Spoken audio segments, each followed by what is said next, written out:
45 film release రోజే 'కూలీ' గూడా రిలీజ్ అవుతుంది.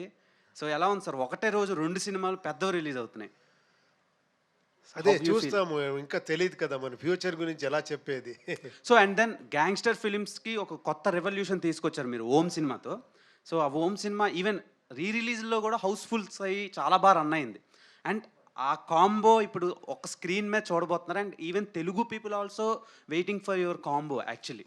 So, what would you say about ఈ 45 ఫిలిం? అదే చూస్తాము యాక్చువల్లీ. ఇక్కడ ఇంకా రిలీజ్ డేట్ ఇంకా డిస్కస్ చేయాలి. ఏమంటే ఇట్ వాజ్ అన్‌ఎక్స్‌పెక్టెడ్ ఇది.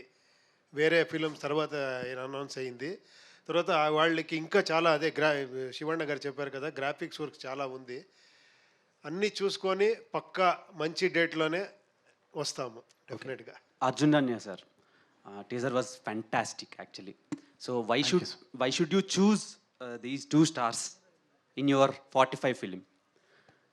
Sir, the character demanded these stars, sir, and I'm a huge fan of both of them. And it was a blessing for me to have them in my first film. Yeah. Okay. Uppi sir, one more question. So, last time మీరు 'UI' film తీసి ఆ vibe, ఆ ట్రాన్స్ నుంచే ఇంకా బయటికి రాలేదు. So, అప్పుడు ఒక క్వశ్చన్ మీకు రైజ్ చేశాను. సో, ఇప్పుడు అది ట్రెండింగ్ అయితుంది. ఏంటంటే టెస్టోస్టెరాన్ లెవెల్స్‌ని రైజ్ చేసే కాంటెంట్ మీరు ఇస్తారు అని. సో, ఇప్పుడు మ్యారేజ్ సర్టిఫికేట్స్‌కి కూడా అది టెస్టోస్టెరాన్ మీరేనా అడిగింది ఆ క్వెషన్? టెస్టోస్టెరాన్ సర్టిఫికేట్ అడుగుతున్నారు సార్. దాని మీద మీ ఒపీనియన్ ఏంటి? కామెంట్స్. దండాలయ్య. ఇంకొకసారి అలాగే ఒక వీడియో చేస్తాము. వైరల్ అయిన తర్వాత జనాలే చెప్తారు అది. Sure sir. Okay. Eagerly waiting for your film sir. Thank you. Thank you. Upendra sir, this is Chandu, anchor from Filmy Looks. So first of all 45 teaser చాలా బాగుంది. Thank you, last movie UA ఏమైతే ఉందో, so చాలా expectations పెట్టుకున్నాం, but ఎక్కడో కొంచెం reach అవ్వలేదేమో అని జనాలకి ఎక్కడో కొంచెం అర్థం కాలేదు అనుకోవచ్చా, లేకపోతే వాట్ ఎవర్ ఏదైనా. సో మీరేమనుకుంటున్నారు సినిమా గురించి? అంటే జనాలకి అర్థం చాలా కాలేదనుకోవచ్చా? చాలా కష్టం అర్థమయ్యేది అది. నాకు తెలుసు అది. నేను ఒక 7 ఇయర్స్ నుంచి చెప్తానే ఉన్నాను. దీంట్లో కొంచెం స్ట్రాంగ్గా చెప్పాను. ఇంకా అకార్డింగ్ టు మీ ఇంకొక 5-6 ఇయర్ అయిన తర్వాత మీకు అర్థమవుతా పోతుంది. మీరేమన్నా డిసప్పాయింట్ అయ్యారా ఇంత కష్టపడి టెక్నికల్గా? లేదు, అర్థం అయిన వాళ్ళకి అర్థమైంది. ఓకే. అది ఏమంటే ఇది కొంచెం ఎక్స్పెరిమెంట్. ఏమంటే థియేటర్లో కూర్చొని చూస్తారు కదా, వాళ్ళే విలన్ను. అది కొంచెం డైజెషన్ చేసుకునేది కష్టము. మీరు ఎప్పుడూ స్క్రీన్లో హీరో విలన్ చూసి వీడు హీరో వీడు విలన్, వీళ్ళకి కొడతారు వీళ్ళు వాళ్ళకి కొడతారు అని చూస్తారు కదా. ఏంట్రా నాకే చెప్తున్నారు అని అర్థమైతే కూడా అర్థమే అవ్వలేదు అని. మీరు ఆ సినిమా స్టార్టింగ్లోనే అందరు మైండ్ బ్లాక్ చేసేసారు సార్. చిన్న తెలుగు ఉన్న వాళ్ళు కూర్చోండి, తెలుగు తక్కువ వెళ్ళిపోండి, ఇంకా చచ్చినట్టు కూర్చుంటారు కదా సార్. ఇంకా అంత. సో వాట్ ఎవర్ ఏదైనా సార్. అర్జున్ సార్, సార్ మీరు ఇచ్చిన ఆల్బమ్స్ అన్నీ కూడా సూపర్ హిట్ కన్నడలో. సో ఏంటంటే ఇప్పుడు పాన్ ఇండియా అయిపోతుంది. అంటే తెలుగులో చేసిన వాళ్ళు మలయాళంలో చేసిన మ్యూజిక్ డైరెక్టర్స్ తెలుగులో అలా చేస్తూ ఉన్నారు.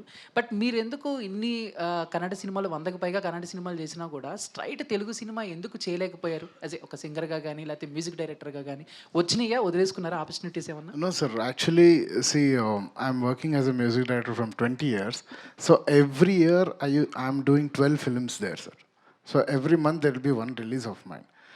And in that time, so I'm so much stuck up with Kannada films, and definitely if I get the opportunity to do, I'll definitely do. And this time I'm doing, no, my 45, it will come in all languages. Thank you. Uppi sir, one more question if you don't mind. Sir cricket చూస్తారా మీరు? ఎందుకు?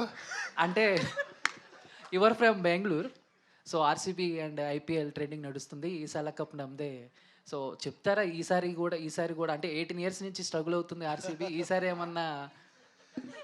కాదు, నేను ఎక్కువ సినిమాలో బిజీగా ఉన్నాను. అక్కడ ఏమవుతుంది నాకు తెలీదు. Shivaraj Kumar sir. So what about మీరేం చెప్తారు? We have to support our players, no? Naturally, sir. Each ಎಲ್ಲ ನಮ್ಮ ಕಪ್ಸ್ ನಮ್ಮದೇ. Thank you sir. Give an opportunity, no, for RCB, please. Shivaraj Kumar sir. Upendra sir, అంటే మీరు ఫస్ట్ తీసిన ఓం కానీ అది కౌంట్లెస్ టైమ్స్ చూసాను, అది చాలా ఇన్స్పైర్ చేసింది, ప్రతి ఒక్కరిని ఇన్స్పైర్ చేస్తుంది ఫిల్మ్ మేకర్స్ని. బట్ నా క్వశ్చన్ ఏంటంటే, సో మీ ట్విట్టర్ యూజర్ నేమ్ చూసుకుంటే మీరు నిమ్మ శివన్న అని ఉంటుంది, మీరు నిమ్మ ఉపేంద్ర అని ఉంటుంది. నిమ్మ అంటే మీకోసం అని, అంటే ప్రజల కోసం అని. సో మీరు ఫ్యాన్స్ని కానీ లేకపోతే చుట్టూ ఉన్న పీపుల్ని కానీ అంతే రెస్పెక్ట్ ఇస్తారు, లేకపోతే అంతే ప్రేమిస్తూ ఉంటారు. సో ఈ ఈ ఫిలిం వాళ్ళందరి కోసం ఎలా ఎలా ఇన్స్పైర్ చేస్తుందని, ఎలా వర్క్ అవుతుంది అనుకుంటున్నారు? 100%. They will really like it because sometimes there will be lot of things people will expect. It's going to do something that will be different in this film. What they see and how the character plays each other whenever we face. That Om also, the dialogue is there. No? It's not just because we have done Om. There's an undercurrent in that film, in that portion. So 100%, the characters played by us will have a lot of fun. The tension is there, that scare is there. Directors made a very different scare out of that. So I think it will be interestingly good, and all the people will like it. Reddy గారు, ఉమా రమేష్ రెడ్డి గారు, ఇక్కడ it's Ramesh Reddy గారు. Actually ఇద్దరు stardom ఉన్న హీరోల్ని handle చేయడం అంత easy కాదు. Basically ఒక హీరో సినిమాలో ఉంటేనే చాలా కష్టం వాళ్ళని హ్యాండిల్ చేయడం యాజ్ ఏ ప్రొడ్యూసర్గా. సో ఇద్దరిని హ్యాండిల్ చేయడం ఎలా అనిపించిందని? మేడం నిజం చెప్తాను, నేను శివన్న ఫ్యాన్. ఇప్పుడు మెచ్చి కమ్మి మేము 30 ఏళ్ళుగా వాళ్ళ ఫ్యాను. మేము ఉపేంద్ర ఫిలం అంతా చూస్తున్నాం, ఉపేంద్ర సార్ ఫిలము. మేము ఫుల్ వీళ్ళిద్దరు నేను కాదు హ్యాండిల్ చేసింది మేడం. నేను ఎప్పుడో షూటింగ్కి 1 నెలకి 2 నెలలకి దినానికి 1 దినం పోతా ఉంటుంది. అంతా హ్యాండిల్ చేసింది వాళ్ళే మేడం. వాళ్ళే సూత్రధారులు మేడం, వీళ్ళు పాత్రధారులు. మాది ఏమీ లేదు, సైడ్లో ఉండింది మేము అంతే. వాళ్ళే అంతా హ్యాండిల్ చేసింది అర్జున్ జన్యనే మేడం, వాళ్ళిద్దరిని. ఉపేంద్ర సార్, టీజర్ స్టార్టింగ్లో ఒక లైన్ ఉంది కదండి, బతికున్నప్పుడే మనుషులకి విలువ ఇవ్వాలి, చనిపోయిన తర్వాత కాదు అని. ఇప్పుడు జనరేషన్కి దాన్ని యాప్ట్ చేస్తే ఏం చెప్తారు? ఎందుకంటే చాలా వరకు చనిపోయిన తర్వాత కనిపిస్తున్న ప్రేమలే ఉన్నాయి బతికున్నప్పుడు కంటే కూడా. ఎందుకంటే కొంచెం సేఫ్గా ఫీల్ అవుతారు. చచ్చిపోయిన తర్వాత ఏమి వాపస్ రాడు కదా, ఏమరా చెప్పుకోవచ్చు అయ్యి సూపర్ అని. బ్రతికిన టైంలో డౌట్, రేపు చేంజ్ అయిపోతే ఏమరా, ఈ డౌట్లోనే అలా ఉంటారు. దానికి మంచి డైలాగ్ శివಣ್ణ గారు చెప్పారు ఈ ఫిలంలో. బ్రతికే టైంలో లవ్ చేయండి అని మంచి డైలాగ్ చెప్పారు. శివన్న ఇక్కడ స్ట్రైట్. హాయ్ అన్న, మంచ్లీ. సో టీజర్ చాలా బాగుంది. సో యాజ్ ఆల్వేస్ మిమ్మల్ని స్క్రీన్ మీద చూసేటప్పుడు ప్రతి ఆడపిల్ల బ్రదర్లా ఫీల్ అవుతారు కాబట్టి, but out of the box question ఒకటి అడగాలనుకుంటున్నాను. సో నవ్ డేస్ బయోపిక్స్ వస్తున్నాయి. So we all know that Puneeth గారి గురించి. సో పునీత్ గారు అంటే ఎంతోమంది ఫ్యాన్స్ ఉన్నారు. అండ్ ఏదైనా కన్నడ సినిమా ఏదైనా రిలీజ్ అయిందంటే first special thanks to Puneeth అని పడుతుంది. Can we expect any biopic of Puneeth garu? I don't believe in biopic, especially even somebody asked me, why don't you your father's biopic?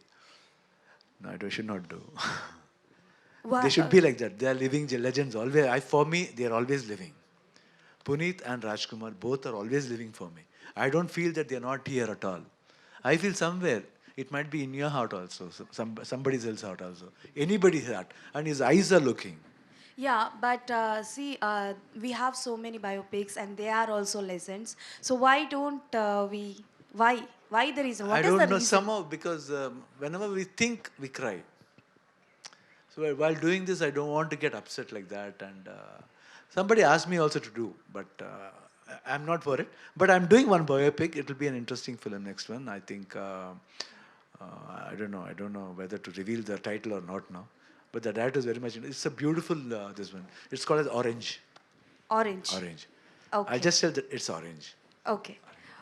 Upendra గారు, హాయ్ అండి. So బేసికల్గానే మూవీలో screen place అర్థం చేసుకోవాలంటే చాలా కష్టం. అదే మినిమం డిగ్రీ చదివి ఉండాలి స్క్రీన్ ప్లేస్ అర్థం చేసుకోవాలి అని అంటే నౌ డేస్ వచ్చిన సినిమాస్లో. బట్ మీరు ఒక మూవీ డైరెక్ట్ చేసినప్పుడు మీ స్క్రీన్ ప్లే అన్నది డిఫరెంట్గా ఉంటుంది. బట్ యాక్ట్ చేస్తున్నప్పుడు అంటే లైక్ మీరు ఏమైనా ఇన్వాల్వ్ అవుతారా స్క్రీన్ ప్లేస్లో? Like you are completely directors actor are involve అవుతూ ఉంటారా? లేదండి, అలా ఇన్వాల్వ్ అవ్వను. ఒకసారి బాగుంది అనిపించిన తర్వాత ఏమరా ఫస్ట్ ఏమరా డౌట్ ఉంటే కొంచెం అడుగుతాను, మాట్లాడతాను. ఒక్కసారి ఓకే అయిన తర్వాత చిన్న చిన్న సజెషన్సే ఉంటుంది అంతే. ఈ గెటప్ ఓకేనా ఇది అని అడుగుతాను, ఈ డ్రెస్ ఓకేనా అంటే అడుగుతాను. డైరెక్టర్ చాలా కాన్ఫిడెంట్గా ఇదే బాగుంటుంది మీకు అంటే అంతే అని చేసేస్తాను. బట్ వన్ థింగ్, మిమ్మల్ని ఆన్ స్క్రీన్ చూసినప్పుడు your costume is completely different. అంటే ఎంత డిఫరెంట్ ఉంటుందంటే అది రియలిస్టిక్కి దూరంగా ఉంటుంది. And even the vehicle also, మీరు బైక్ మీద వచ్చే వెహికల్ ఆల్సో, సో దాంట్లో ఎంతవరకు మీ ఇన్వాల్వ్మెంట్ ఉంటుంది? ఇది ఒక్క ఫిలం అండి నాకు ఇది చేసింది. ఉపేంద్ర అని ఒక ఫిలం చేశాను. అది ఏమంటే ఒక సైకలాజికల్ సబ్జెక్ట్. లోపల ఎలా ఉంటే బయట అలా ఉంటాడు. అది ఇంతవరకు ఎవరూ మర్చిపోలేదు. ఇంతవరకు ఇప్పుడు అదే అడుగుతారు, సార్ అలాంటి ఒక ఫిలం చేయండి అని. నేను అదే ఒకసారి చూడండి మీరు అంటాను. దాంట్లో విచిత్ర డ్రెస్ వేసుకుంటాను, హెయిర్ స్టైల్ ఏమో చేసుకుంటాను. ఇప్పుడు అందుకే అలాగే ఒక వేరే రకంగా ఒక కొత్త గెటప్ ఇచ్చారు director. But that one was crazy, చాలా బాగుంది. థ్యాంక్ యూ అండి. డైరెక్టర్ గారు ఒక క్వశ్చన్ అడుగుతాను. సో హాయ్ అండి. So as I say screenplays are అంటే లైక్ స్టోరీ కన్నా స్క్రీన్ ప్లేస్ చాలా ఇంపార్టెంట్ రోల్ని ప్లే చేస్తున్నాయి. అండ్ ఇందులో చాలా వరకు విఎఫ్ఎక్స్ వర్క్ కూడా ఎక్కువగా ఉంది. సో ఎంతవరకు తీసుకెళ్లారు? బికాస్ ఈ మధ్యకాలంలో వచ్చే సినిమాలన్నీ కూడా మనకి మహారాజా సినిమాతో కంపేర్ చేస్తున్నారు. సో ఎంత కేర్ తీసుకున్నారు స్క్రీన్ ప్లే విషయంలో? Yeah, brilliant question. So that is why I did the film and saw as a audience. I didn't want to direct as a director. I wanted to direct as an audience. So that's why I made the full film. I saw as an audience. I didn't like for the first time. Then again, I corrected everything through music or changing the scene or editing pattern. Second time I did one version. Again, me and the producer, we discussed and some more things were needed. Third time I again did the full CG and just watched it. And third time we got convinced. So I can assure you that I have seen as an audience. So the screenplay is tight and you people will love it. Yeah. Upendra sir ఇక్కడ sir sir నేను మీ movies అన్నీ చూశాను sir. నేను చిన్నప్పటి నుంచి మీ movies చూస్తున్నాను sir. అయితే నాకు రక్త కన్నీరు సినిమా, ఆ సినిమా నాకు చాలా ఇష్టం సార్. నేను ఎంతో ఏడ్చాను. ఇప్పుడు రిలీజ్ ట్రెండింగ్ నడుస్తుంది కదా, ఆ సినిమాని ఏమైనా రిలీజ్ చేసే ఛాన్స్ ఏమైనా ఉందా సార్? ఏమో ఇది వింటే ఆ ప్రొడ్యూసర్ ఏమరా వినిన తర్వాత డిసైడ్ చేస్తే చేయవచ్చు డెఫినెట్గా. మునిరత్నం గారు ప్రొడ్యూసర్ అది. బట్ ఆ ఫిలం క్రెడిట్ ఎంఆర్ రాధా గారు ఒక 50s అంత ఎక్స్ట్రాండరీగా చేశారు. నేను దాన్ని ఇమిటేట్ చేశాను అంతే. సార్ దాంట్లో డైలాగ్ ఏమైనా చెప్తారా సార్?